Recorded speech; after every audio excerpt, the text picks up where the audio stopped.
Good morning everyone. তো দেখো এইমাত্র আমি সব কাজ কমপ্লিট করলাম রুমের।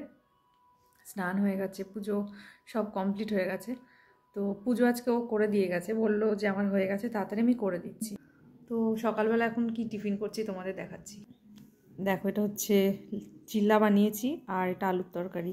অ্যাকচুয়ালি তোমাদের সাথে আমি কালকের দিনটা শেয়ার করতে এসেছি, তো ভাবলাম একটুখানি কথা বলে তারপরে তোমাদেরকে ভয়েস ওভারের ভিডিওটা দিয়ে দিই। তো চলো কালকে কি কি করেছি সেটাই তোমাদেরকে শেয়ার করি। তো দেখো, কালকে তো ছিল যেহেতু সানডে, তার জন্য সব কিছু ডিপ ক্লিন করি আমরা সানডেতে দুজনা মিলে। বাট কালকে আর দুজনা মিলে হয়নি, জানো তো, কারণ ওর বাইরের একটা বিশেষ কাজ ছিল বলে ও শুধু বাজারটা গুছিয়ে দিয়ে চলে গেছিলো। আমি সব কিছু করেছিলাম কালকে, রান্না বান্না ধোয়া পোছা সব কিছু। ডেলি আমি করি ওগুলো, কিন্তু ও একটু হাতে হাতে করে দেয়।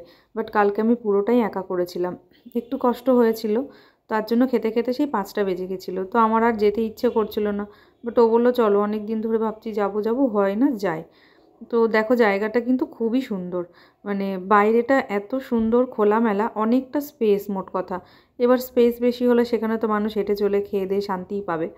আর ভেতরটাও কিন্তু খুব সুন্দর। আমরা প্রথমে ভেতরে বসেছিলাম, তারপরে আবার বাইরে বসে আবার ও বললো চলো, ঠান্ডা লাগছে, ভিতরেই চলে যায়। বেশ সাজানো গোছানো, ওয়েল ডেকোরেটেড। আর এই গাছটা এত সুন্দর লাগছিল দেখতে।